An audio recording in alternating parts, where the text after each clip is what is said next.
जी guys की हाल चाल। अपन आज पढ़ने वाले हैं कायरोप्रैक्टिक की ओरिजिन। जी हाँ, ओरिजिन ऑफ कायरोप्रैक्टिक। तो सबसे पहले मैं बता दूं कि भैया कायरोप्रैक्टिक का जो ओरिजिन था end of the 19th century में इसका उत्पन्न हुआ था भैया, ठीक है ना। 19वीं शताब्दी के अंत में इसकी स्थापना हुई थी और डेनियल डेविड पामर थे, इसकी स्थापना करी थी 1895 में अमेरिका के आयोवा में करी थी, ठीक है। तो 2 पॉइंट हो गए कि भैया इसकी स्थापना 19वीं जो शताब्दी है उसके अंत में हुआ और डेनियल डेविड पामर, जिसे अपन डी पामर भी कहते हैं, उन्होंने अमेरिका के आयोवा में 1895 में इसकी स्थापना करी थी साहब। डी पामर का मानना था कि शरीर में जितने भी रोग होते हैं वो रीढ़ की हड्डी में होते हैं। क्यों होते हैं? क्योंकि भैया इनके एक पेशेंट आया था जिसका नाम लियार्ड करके था, उसमें हियरिंग लॉस की क्या थी, हियरिंग लॉस था।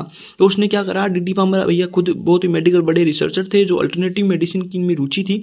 तो ये क्या करे, उसमें स्पाइनल जो कॉलम है ना, स्पाइनल कॉलम, उसमें जो असंतुलन था उसको ठीक कर दिया, उसका अलाइनमेंट था उसको ठीक कर दिया। तो उसमें जो हियरिंग लॉस की कैपेसिटी थी वो वापस से आ गई।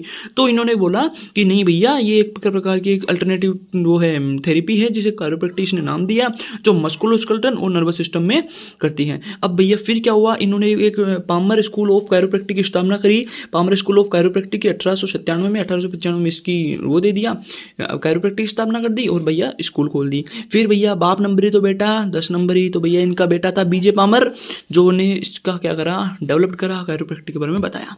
तो ओरिजिन ऑफ कायरोप्रैक्टिक का यदि क्वेश्चन आता है तो छोटा सा आपने को ध्यान रख लेना है।